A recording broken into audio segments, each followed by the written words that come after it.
உங்களுடைய பாட புத்தகத்தில் என்ன போட்டிருக்கோம்? ஜான்சி ராணின்னு போட்டிருப்பாங்க. ஜான்சி ராணி தான் முதல் இந்திய பெண் சுதந்திர போராட்ட தியாகி அப்படின்னு சொல்லுவாங்க. ஆனால் உண்மையிலேயே முதல் பெண் சுதந்திர போராட்ட தியாகி நம்மளுடைய மண்ணை சேர்ந்த சிவகங்கை வேலுநாச்சியார் அவர்கள் தான். இந்த வரலாறானது நமக்கு பள்ளி பாட புத்தகத்திலேயோ நம்மளுடைய அரசாங்கமோ எந்த இடத்துலையும் பார்த்தீங்கன்னா இதை நம்மளுக்கு சொல்லிக் கொடுக்காது. நம்மளுடைய வரலாறை பார்த்தீங்கன்னா நம்மள்ட்ட இருந்து ஆரம்பிக்கும். நீங்கள் வரலாறை எப்பயுமே எந்த ஒரு காலகட்டத்திலையும் அது தெற்கிலிருந்து ஆரம்பிக்க முடியும். இன்றைக்கு கூட எல்லா இடத்துலையும் முருகப்பெருமானே வடக்கில் பிறந்தவர், அவர் ஹிந்திக்காரதுப்பா, அவர் வடக்குலேருந்து வந்தவர் அப்படின்ற மாதிரி கொண்டு போக ஆரம்பிச்சிட்டாங்க. காரணம் என்னென்னா நம்மளுடைய வரலாறை நம்ம பேசாதது தான். அப்போ முதல் பெண் சுதந்திர போராட்ட தியாகி யார்? அது வேலுநாச்சியார் அவர்கள். கிட்டத்தட்ட ஜான்சி ராணி பிறக்கிறதுக்கு முன்பாகவே இழந்த நாட்டை மீட்டெடுத்து மீண்டும் ஒரு சாம்ராஜ்யத்தை இங்கே ஒரு பெண்மணி பார்த்தீங்கன்னா உருவாக்கிட்டாங்க. ஆனால் பெண் சுதந்திரத்தை வெள்ளைக்காரன் தான் கொடுத்தான், இல்லை நாங்கள் தான் கொடுத்தோம் அப்படின்னு சொல்லி இங்கே இருக்க அரசியல் கட்சியில் பேசுவாங்க. அப்படி இருக்க இவங்கெல்லாம் பிறக்கிறதுக்கு முன்பாகவே 250 வருடங்களுக்கு முன்பாகவே பெண்களுக்கு உண்டான உரிமையை கொடுத்து பெண்களை பார்த்தீங்கன்னா நாட்டை ஆள்வதற்கு அனுமதி கொடுத்தது யாருன்னா நம்மளுடைய மக்கள் தான். இந்த பெருமை எல்லாமே பாட புத்தகத்தில் வராது.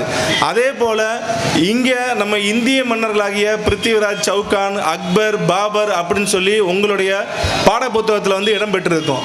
ஆனால் தெற்காசியா, ஆசியாவிலேயே தெற்காசியாவை ஒரு ஆண்ட ஒரு இந்திய மன்னர் யாருன்னு கேட்டால் அது நம்மளுடைய தமிழ் மன்னரான ஸ்ரீ ராஜராஜ சோழத்தேவர் மட்டும்தான், வேற யாருமே கிடையாது.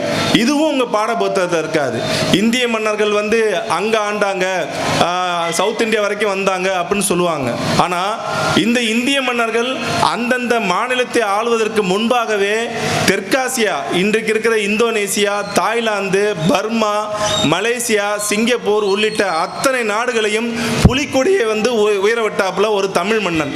ஆனால் அவரை பற்றி உங்களோட பாட புத்தகத்தில் இருக்காது.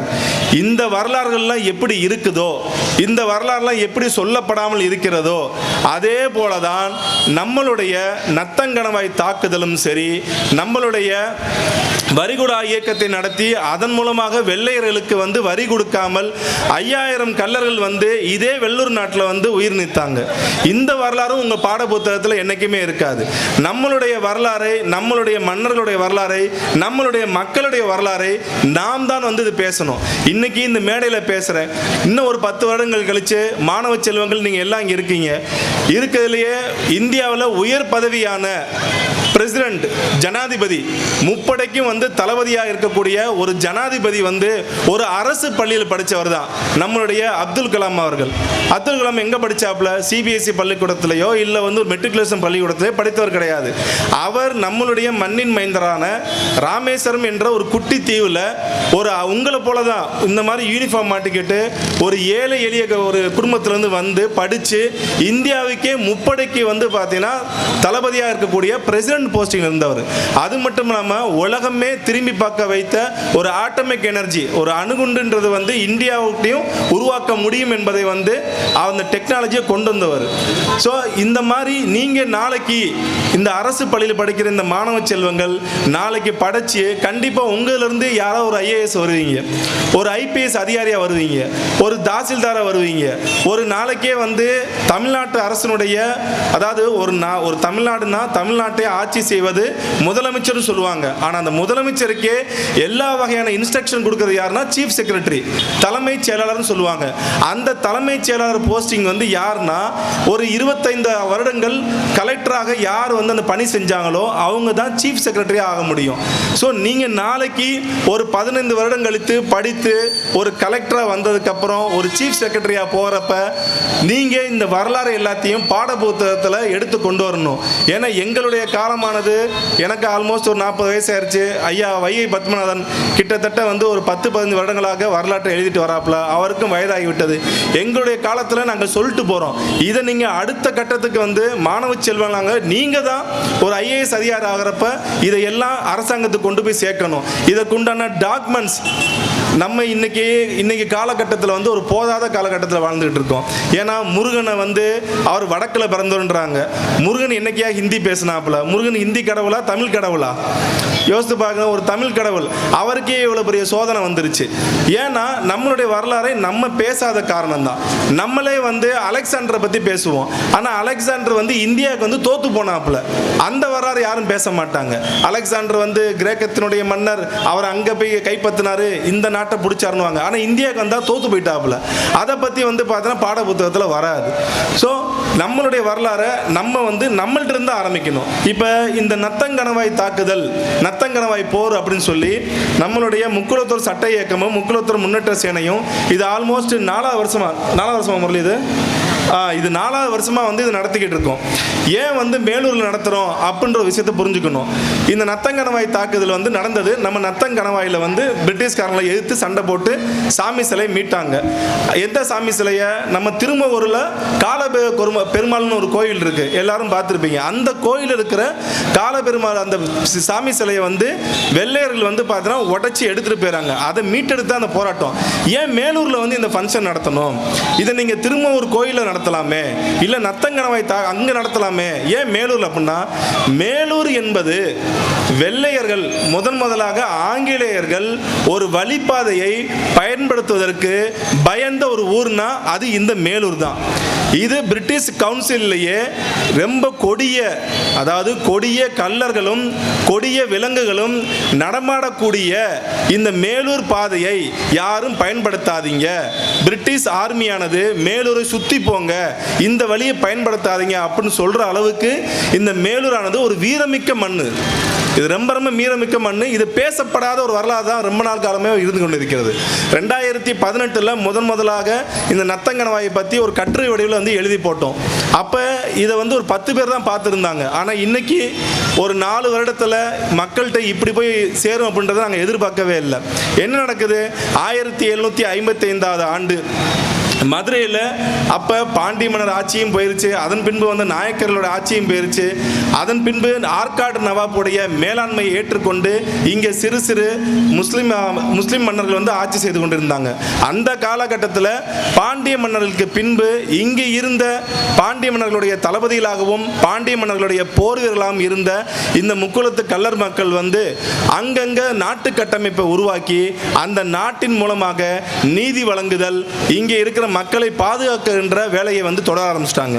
அதன் பின்பு என்ன ஆகுதுன்னா, இந்த ஆற்காடு நவாப்புடைய கூட்டுப்படை வந்து மதுரைக்கு வருது. மதுரைக்கு வந்து இந்த திருமூர் கோவில் இருக்கிற இந்த சாமி சிலைகளையும் அங்க இருக்கிற மக்களையும் வந்து பார்த்தீங்கன்னா அடிச்சு கொலை செய்து விட்டு கொள்ளையடிச்சுட்டு போயிடறாங்க திருநெல்வேலிக்கு போயிட்டு திருப்பி வர்றப்ப நம்மளுடைய சாமி சிலையை மீட்டாக வேண்டும், இந்த வெள்ளையர்களுக்கு தக்க பாடத்தை புகுத்த வேண்டும் என்பதற்காக, அதாவது இன்றைய காலகட்டத்தில் நம்ம எல்லாருமே சிலம்பம் வந்து பார்த்துருப்போம்.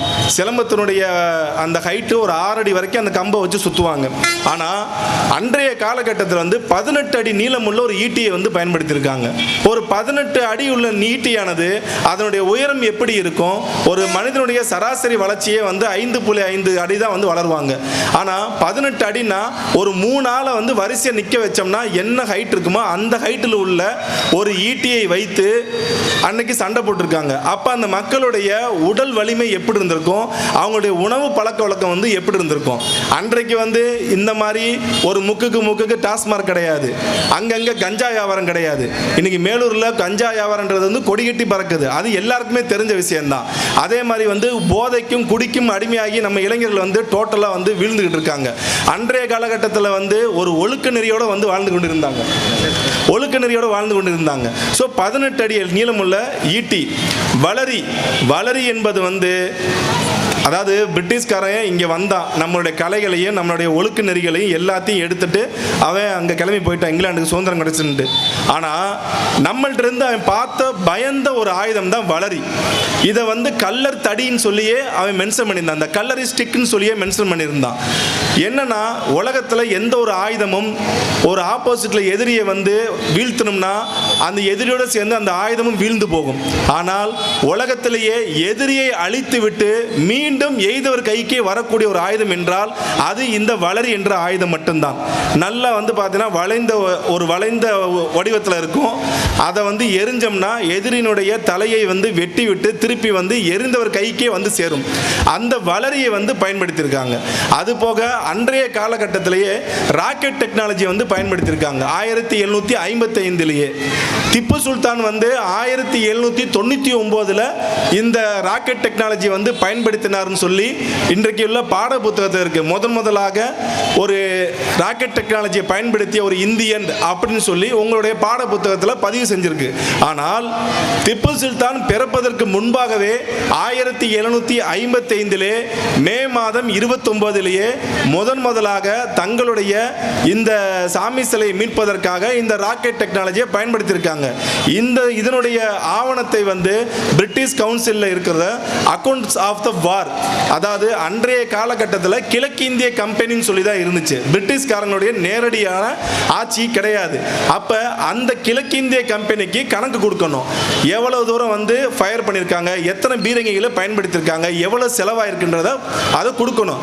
அந்த accounts of the war of Asiatic அப்படின்ற புத்தகத்திலையும் அதே மாதிரி மிலிட்டரி டிரான்சாக்ஷன் ஆஃப் ஹிந்துஸ்தான் என்கிற புத்தகத்திலையும் இந்த இதில் பிரிட்டிஷ் அதிகாரிகளாக அன்றைக்கு இருந்த கர்னல்ஸ், லெப்டினன்ட் கர்னல்ஸ், கேப்டன் உள்ளிட்ட ரேங்க்ல இருந்தவங்க லெட்டர் போட்டிருப்பாங்க, நாங்கள் இன்னைக்கு இந்த இடத்துல போனோம் இப்படி சண்டைன்னு சொல்லி. ஸோ அந்த மாதிரி லெட்டரில் வந்து இருக்கிற அந்த இன்ஃபர்மேஷனை அன்றைய காலகட்டத்திலேயே ஒரு ராக்கெட் டெக்னாலஜியை பயன்படுத்தியிருக்காங்க இந்த மக்கள். அதாவது திப்பு சுல்தான் பிறப்பதற்கு முன்பாகவே இந்த ராக்கெட் டெக்னாலஜி பயன்படுத்தியிருக்குது. நல்லா யோசித்து பாருங்க, ஒரு வார் சீக்வன்ஸ், ஒரு போர்க்களம், அந்த போர்க்களத்தில் வந்து ஆப்போசிட்ல பிரிட்டிஷ்காரங்கள்ட்ட ஒரு மிகப்பெரிய ஒரு ஆயுதம் இருந்துச்சு. என்ன ஆயுதம்னா பீரங்கி. பீரங்கி என்பது அன்றைய காலகட்டத்தில் நமக்கு வந்து ரொம்ப பரிச்சயம் இல்லாது.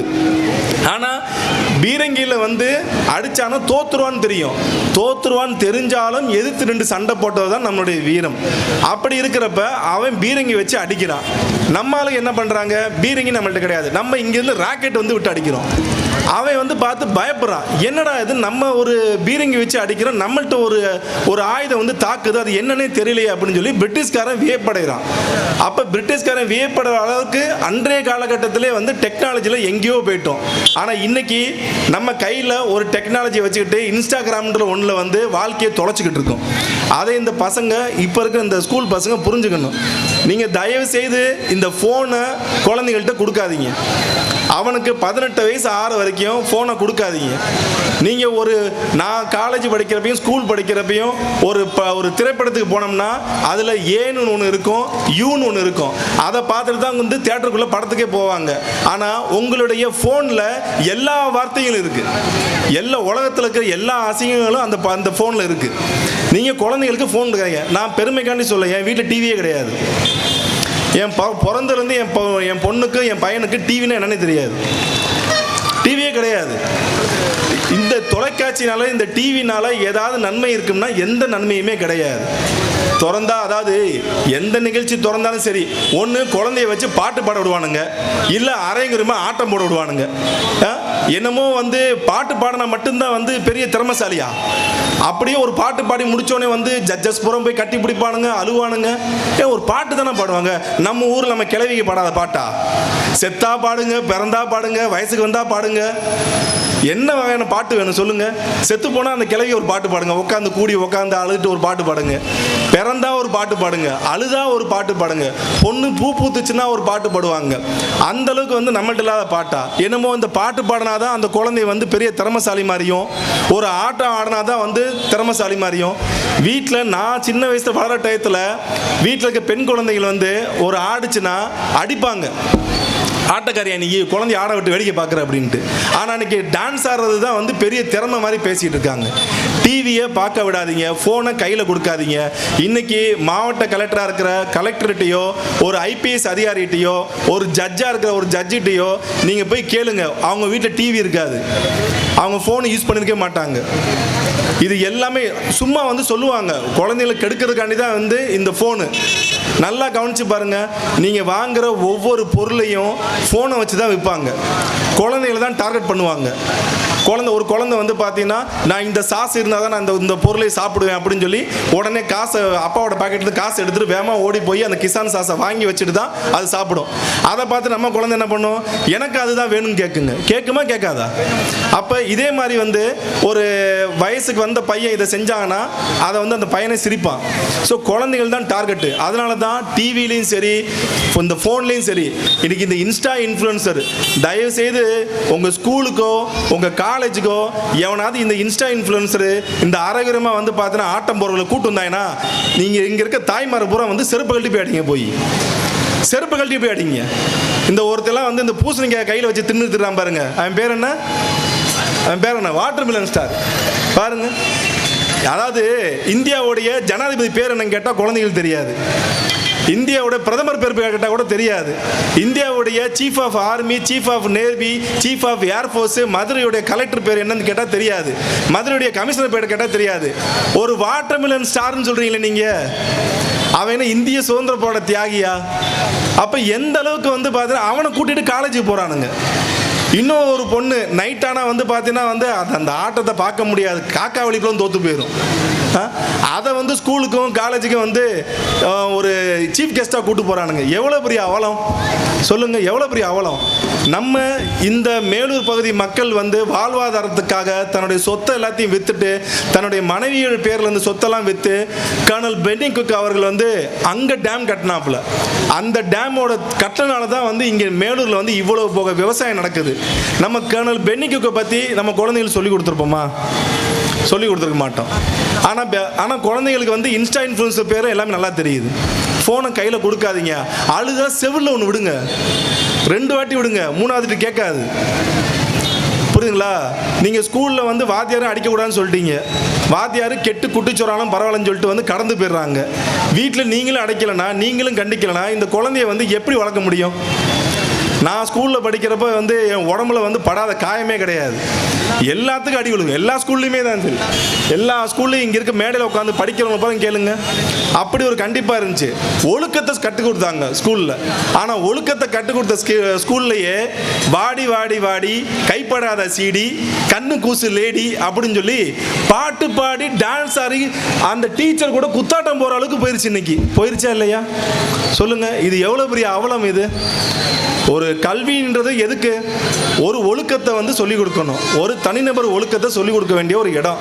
தனிநபர் ஒழுக்கத்தை சொல்லிக் கொடுக்க வேண்டிய இடத்துலையே அந்த ஆசிரியையே அப்படி ஆடுறப்ப குழந்தைகளுக்கு என்ன மாதிரி ஒழுக்கத்தை சொல்லிக் கொடுக்க முடியும்?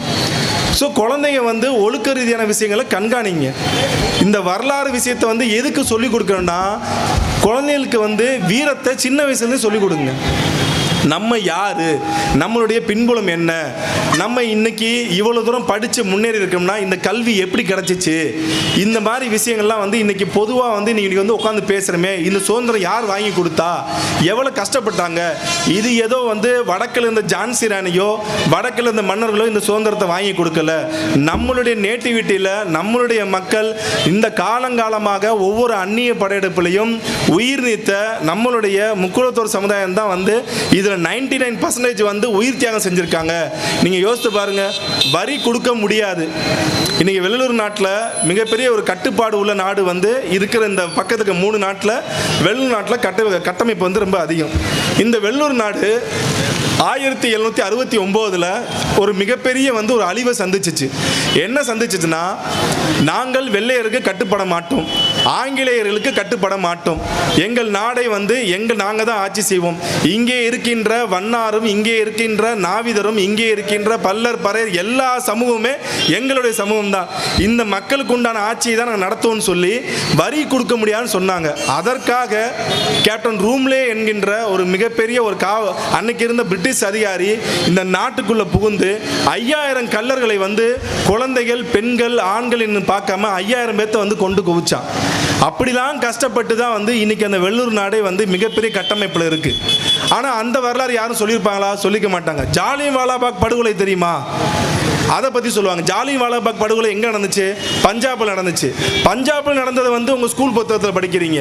இங்கேருந்து ஒரு 12 கிலோமீட்டர் இருக்கக்கூடிய வெள்ளூர் நாட்டில் இவ்வளோ பெரிய வரிகுடா இயக்கத்திற்காக 5000 பேர் இறந்திருக்காங்க.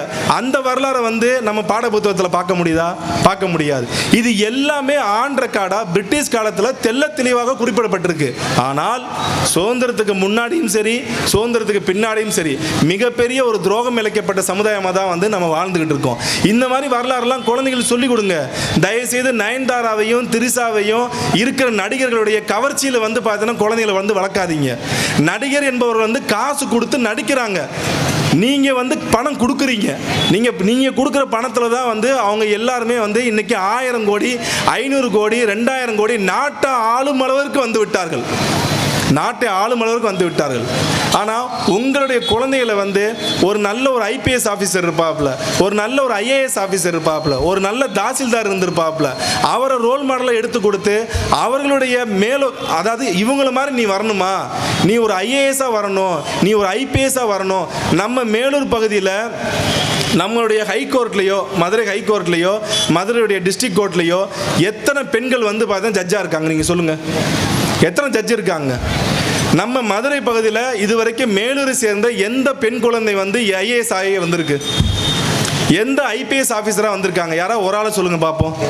ஏன் நம்மளுக்கு திறமை இல்லையா? நம்மளால் வர முடியாதா? என்ன காரணம்?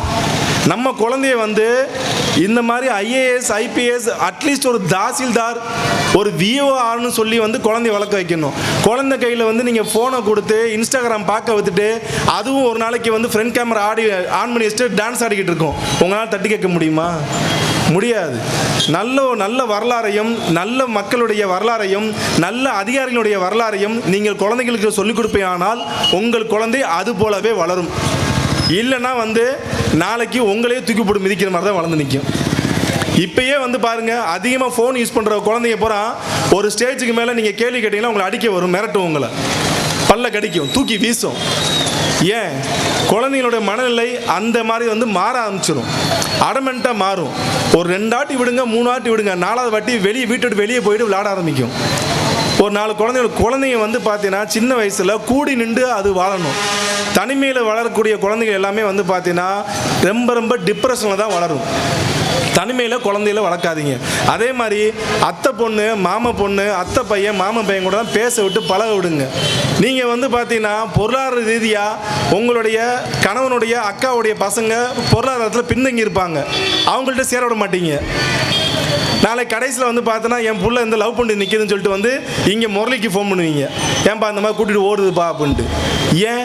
உங்களுக்குள்ளேயே நமக்குள்ளேயே வந்து பார்த்தீங்கன்னா நம்மளுடைய மாம மகளையும் அத்தை மகளையும் நம்மளே மதிக்கலாம், வேறு யார் மதிப்பா சொல்லுங்கள்?